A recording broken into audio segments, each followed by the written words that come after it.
우리들이 전도를 하다 보면은 많은 사람들이 왜 하필 예수를 믿어야 되느냐, 절에 가서 극락을 가는 거라요, 교회에 다녀서 천당을 가는 거나 그게 그것이 아니냐, 이렇게 이야기하는 경우를 들을 수가 있습니다. 하지만 예수님 외에는 구세주가 없다는 것을 성경에서 분명하게 이야기를 하고 있습니다. 특히 요한일서 3장 4절에서 12절까지 말씀 속에서는 예수님이 구세주가 되는 조건들에 대해서 쭉 이렇게 이야기를 하고 있습니다. 아무나 대통령이 될 수 없고 아무나 국가 지도자가 될 수 없는 것처럼 아무나 우리를 죄에서 구원할 수 있는 구세주가 될 수가 없습니다. 자, 왜 예수님께서 그러면은 우리의 구세주이실까요? 제일 첫 번째는 죄가 없으신 분입니다. 요한일서 3장 5, 6절 가운데 현대인 성경을 보니까 여러분도 알고 있는 대로 예수님은 죄를 없애려고 세상에 오셨으며, 예수님께서 왜 이 세상에 오셨느냐, 예수님께서 오신 목적에 대해 가지고 요한이 분명하게 이야기를 합니다. 죄를 없애려고 그같이 이야기를 한 거예요. 또 그분에게는, 예수님에게는 죄가 전혀 없습니다. 그분 안에서 사는 사람은 죄를 짓지 않습니다. 그러면서 그 예수님을 믿는 사람들까지도 죄를 짓지 않아야 된다는 것을 이야기를 하고 있습니다. 그렇습니다. 가령 지금 어떤 내가 아는 사람이 불의한 일 때문에 감옥에 들어가 있다 하십시다.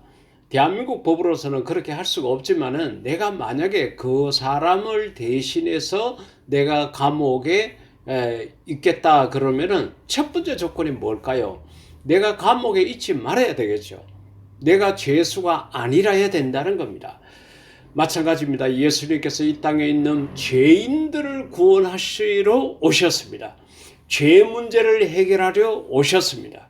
죄를 없애려고 오셨습니다. 그런데 예수님께서 죄인이라 그러면은 죄인이 죄인을 구원할 수가 없다는 거죠.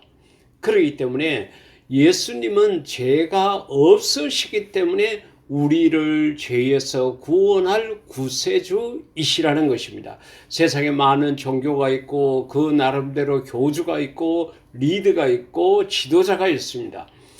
우리 모두는 그 직책이 무엇이든 간에 다 죄인입니다. 모두가 죄인입니다.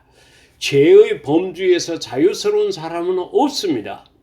그런데 예수님은 죄가 없으시다는 겁니다. 그렇기 때문에 예수님께서 죄인인 우리를 구원하실 수 있다. 이것을 우리가 꼭 기억을 해야 합니다.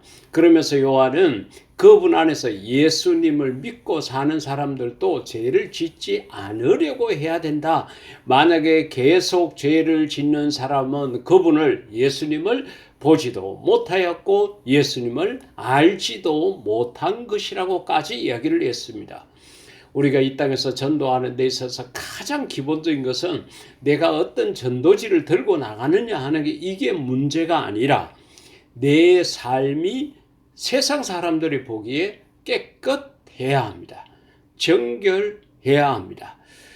있는 죄, 우리가 죄를 없이 할 수는 없죠. 죄를 안 짓고 세상을 살아갈 수는 없지만 지은 죄에 대해서는 철저히 회개하고, 그리고 죄를 짓지 않으려고 노력하는 것이 교회를 다니지 않는 사람보다 우선적이라야 된다는 겁니다. 그런데 우리가 그런 모습이 없이 죄 없으신 예수님을 전하러 가니까 때로는 너나 잘 믿어라, 이런 소리를 우리가 듣게 된다는 것입니다.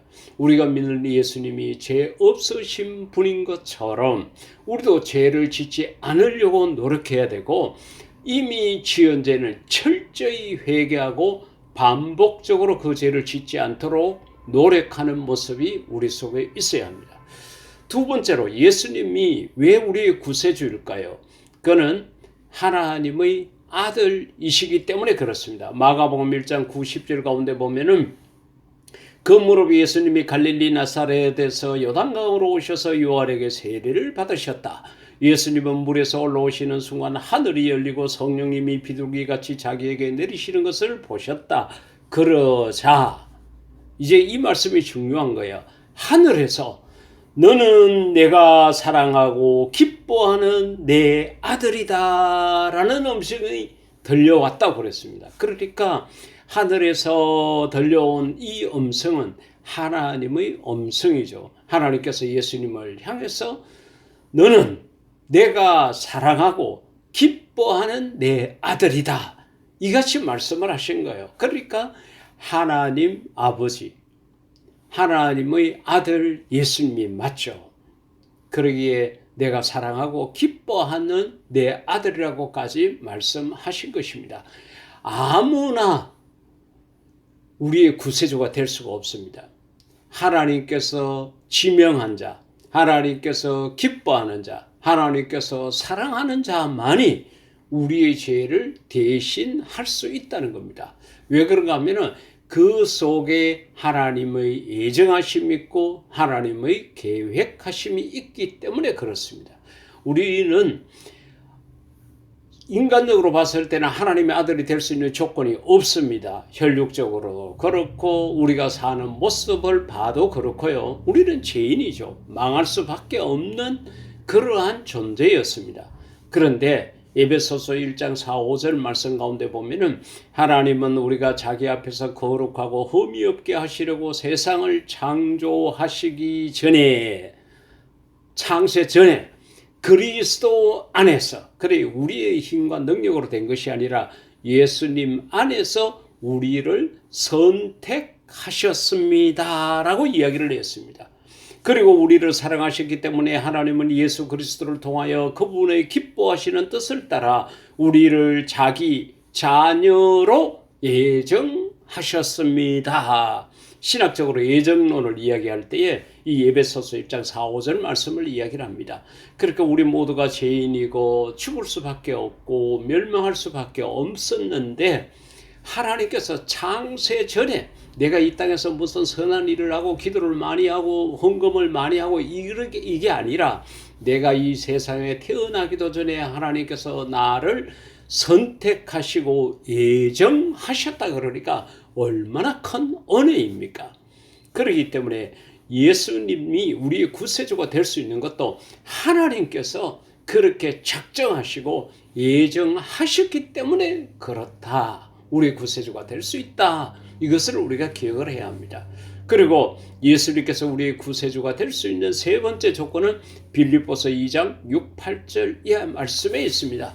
그분은 예수님은 원래 하나님의 모습을 지니고 계셨지만 하나님과 동등하게 되려고 생각하지 아니하시고 오히려 자기의 모든 특권을 버리시고 그래 하나님됨을 버리시고 종의 모습으로 사람들과 같이 되어 사람의 모양으로 나타나셨으며 자기를 낮추시고 십자가에 달려 죽기까지 순종하셨습니다. 이같이 이야기를 했습니다. 예수님께서 우리의 구세주가 될 수 있는 것은 죽기까지 순종하실 수 있었기 때문입니다. 여러분 우리가 이 세상에서 참 어렵고 힘든 게 순종하며 살아가는 겁니다.